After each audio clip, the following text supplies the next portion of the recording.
He buried his father, thinking the funeral marked the end of an era. But just 3 days later, everything he believed about family, loyalty, and love would be shattered.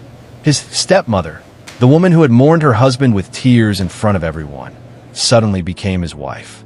At first, he thought it was a moment of grief-driven confusion, a strange way to honor the past. But soon, whispers, hidden messages, and cryptic remarks began to reveal a truth darker than he could have imagined. What was she really planning? How could someone move on so fast? And why with him? Her late husband's own son. The secrets she had kept hidden were about to surface, and when they did, they would change his life forever. In this story, loyalty, betrayal, and shocking deception collide, leaving a family questioning everything they thought they knew about love, trust, and the ties that bind. Welcome to True Crime Diaries Vault, the place where every file tells a story, and every story pulls you deeper into the unknown. Here, we unlock real-life mysteries, revisit chilling investigations, and open the vault on crimes that still haunt families, detectives, and entire communities.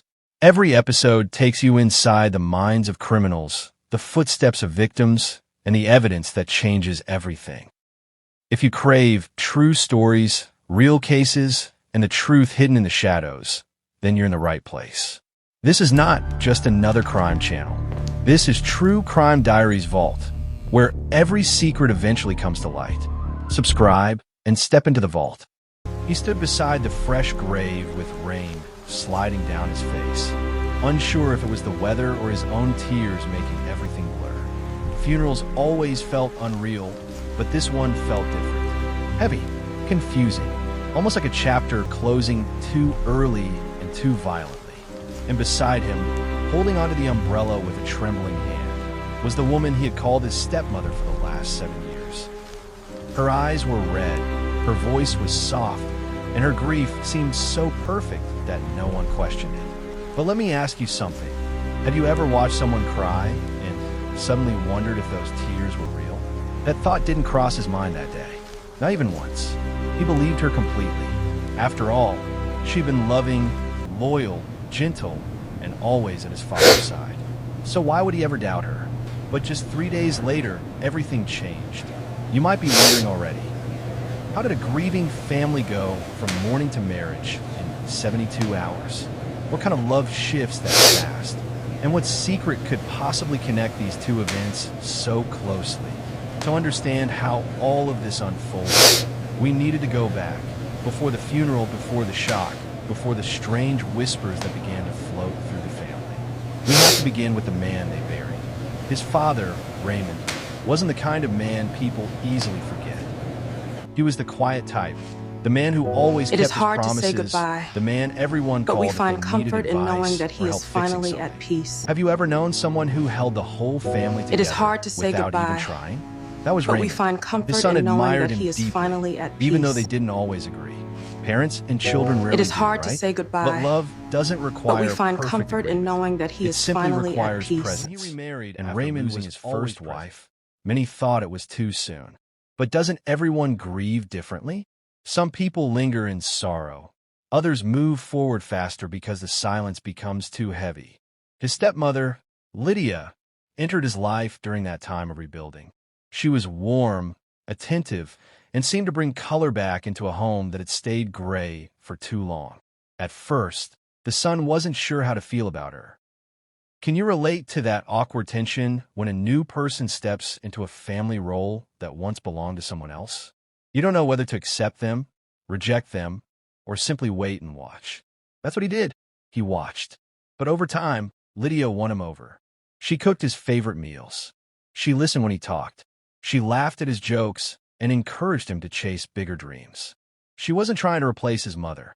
At least, that's what he believed. Years passed in what looked like peaceful harmony. From the outside, they seemed like a stable, loving household. But do families always show you what's happening behind closed doors? Or do they sometimes hide trouble behind perfect smiles? The son didn't know it yet, but the cracks had already begun forming. Raymond started falling sick more often. Nothing serious at first, just fatigue, headaches, a strange rash that came and went. Everyone gets sick sometimes, right? He brushed it off, believing it was stress. But you know how sometimes small symptoms are actually warnings of something darker? That's what this was. At first, Lydia was the perfect caretaker. She cooked special meals, kept track of his medication, and insisted he rest. She was attentive. She was loving. She was everything a caring spouse should be. Or so it seemed. Have you ever trusted someone so deeply that you didn't even think to question their actions? That's how Raymond lived. He never imagined betrayal, never suspected danger. Everything changed. Raymond collapsed unexpectedly, and despite efforts to revive him, he was pronounced dead shortly after. People whispered about timing. They whispered about symptoms. They whispered about how sudden it all felt. But whispers aren't evidence, and grief can cloud judgment. Nobody questioned Lydia too strongly because she was the grieving widow and she played the role perfectly. Yet something felt wrong to the son. Maybe it was the way she avoided certain questions, or the way she rushed to finalize the funeral arrangements. Or maybe it was the quietness in her eyes. Not the sorrowful kind, but the calculating kind. Have you ever looked at someone you trusted and suddenly realized you didn't know them at all? That moment was coming for him, but not yet. The funeral ended. The guests left. The house grew silent. And then just 3 days later, Lydia approached him with a proposition so shocking, so confusing, that he didn't even know how to react at first. She wanted to marry him. He thought she was joking. Who wouldn't? The woman who had just buried her husband, the man he called father, now wanted to be his wife. What kind of request is that? What kind of mind even forms that idea? But she wasn't joking. She was calm. She was serious. She said it was to keep the family together, to honor his father's memory, to preserve what was left of their home. Her words were strange, but her tone was steady. Too steady. And here's the question every viewer should ask right now. When someone presents something shocking but speaks calmly, does that make them trustworthy or more dangerous? He didn't know what to think. He was vulnerable. He was confused. He was grieving. She used all of that to her advantage. She reminded him of their closeness. She reminded him of how much they had leaned on each other. She reminded him of the emotional so quickly. She didn't deny it. Instead, she leaned forward and whispered something that turned the entire investigation on its head. It was the only way to stay safe. Safe from what? Safe from who? This is where everything becomes twisted. Detectives pressed her, and slowly, she began to unravel a story that blended truth, lies, manipulation, and fear. But the more she spoke, the more investigators realized that her version didn't match the evidence at all. And you, watching right now, think carefully. If her marriage was about safety, then why did she never mention any threat before? Why weren't there police reports? Why was there no documentation? Why didn't anyone else know? Her explanation kept falling apart. Then detectives hit her with a revelation she didn't expect. They told her the son, the one she married, had already confessed that she pursued him. She initiated the relationship, and she pushed for the quick marriage. He even said he felt manipulated, pressured, and guilty, as if she had chosen him long before his father died. The moment she heard this, her expression cracked. She whispered he said that. Detectives nodded. And then, silence. A long, suffocating silence. She finally spoke. He wasn't supposed to tell you everything. Now imagine hearing it.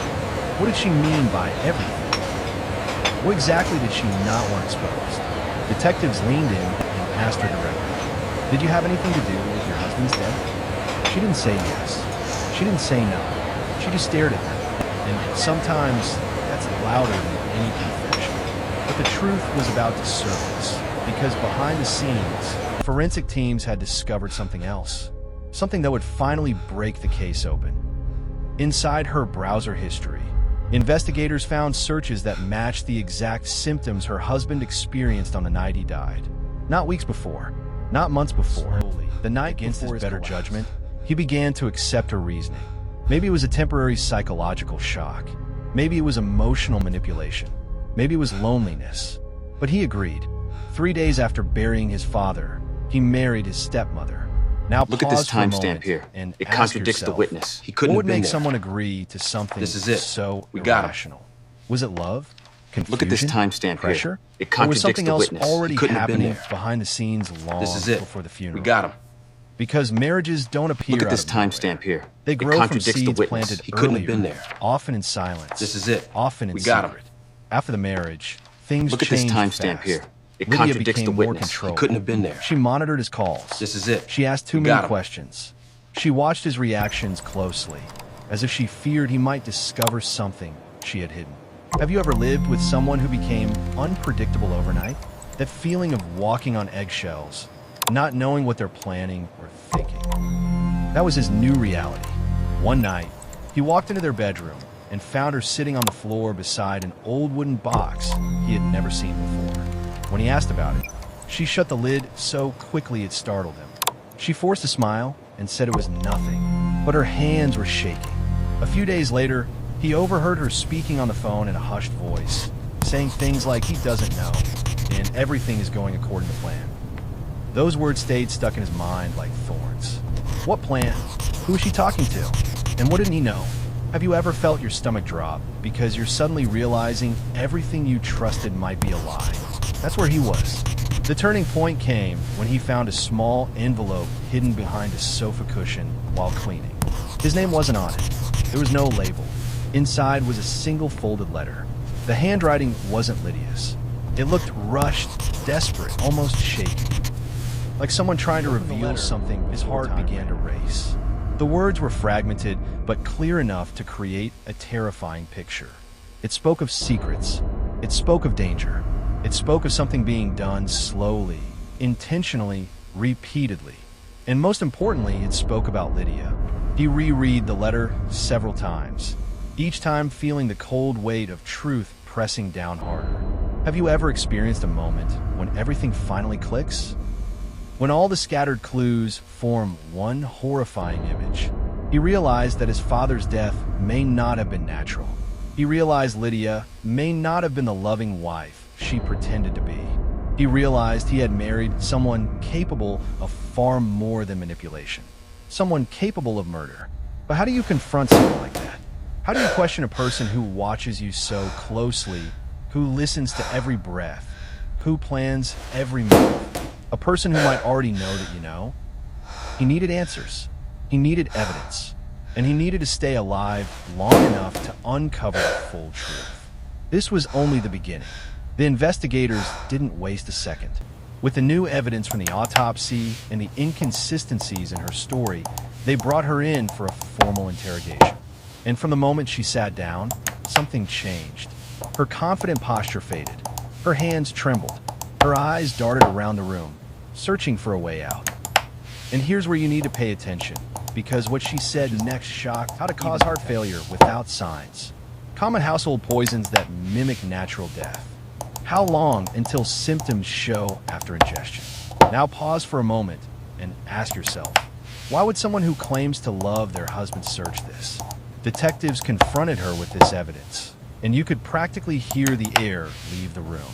She knew she was cornered. She knew the story was falling apart. And then she broke, not into tears, not into screaming, but into frustration. She slammed her hands on the table and said, "You don't understand. He wasn't who you think he was. But here's the problem. Every witness, every neighbor, every co-worker said the same thing about the husband. He was calm, hardworking, nonviolent, a family-oriented man. So was she lying? Or was there something darker behind her words?" Detectives asked her to explain. She refused, but refusing didn't save her.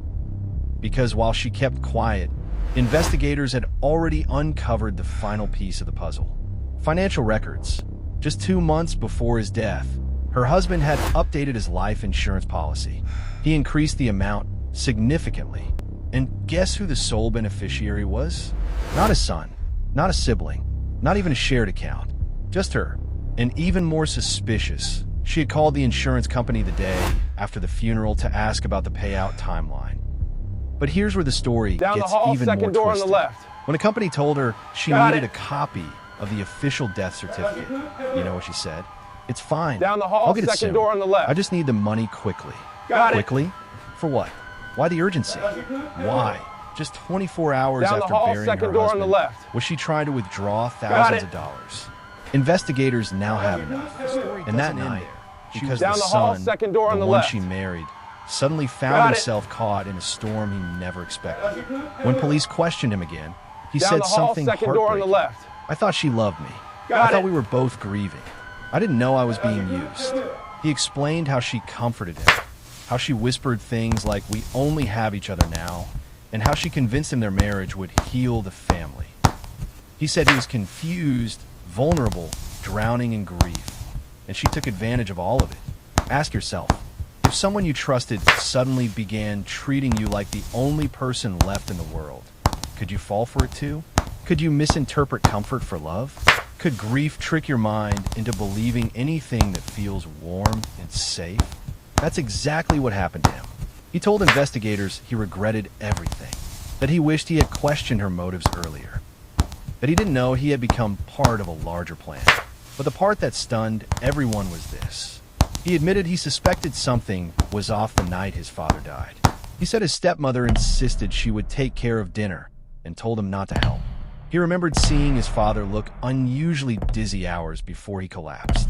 And he remembered his stepmother calmly wiping the kitchen counter while paramedics were trying to revive her husband. He didn't say anything then, because he never imagined the truth would be this dark. In the end, prosecutors presented everything. The quick remarriage, the browser searches, the insurance motive, the inconsistencies in her timeline, the son's testimony, the toxicology report, her suspicious behavior before and after the funeral. The case was airtight, and when the verdict came, it shocked no one. Guilty. But here's the final twist. During sentencing, she looked directly at the son, the man she married, and said, "You could have saved me," blaming him. After everything, the courtroom froze. He broke down in tears, and the judge immediately ordered her to remain silent. That one sentence revealed who she truly was: manipulative, calculating, and emotionally ruthless. Her sentence was severe, and as she was taken away, the son walked out of the courtroom alone, but not defeated. In interviews afterward, he said he wanted to rebuild his life. He said he felt guilty, but he also said something powerful. "I was manipulated. I see that now. I'm not the same person anymore." And that's one of the biggest lessons in this story. Sometimes, danger doesn't come from strangers. Sometimes, the most destructive people are the ones closest to you.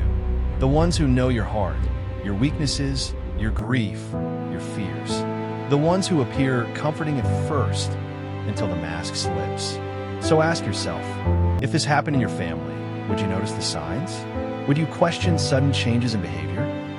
Would you speak up if something felt wrong? This case didn't just expose a crime, it exposed human vulnerability. It showed how grief can blind judgment, how manipulation can disguise itself as affection, and how one person's obsession with control and money can destroy an entire family. As the son said in his final statement, "I lost my father, but I also lost who I used to be." And maybe that's what she wanted all along. A chilling reminder that not every love story ends with loyalty, trust, or healing. Some end with betrayal, manipulation, and the truth finally crawling out from the shadows. And with that, the story closes. A tragic web of deceit, love, lies, and a truth that came far too late.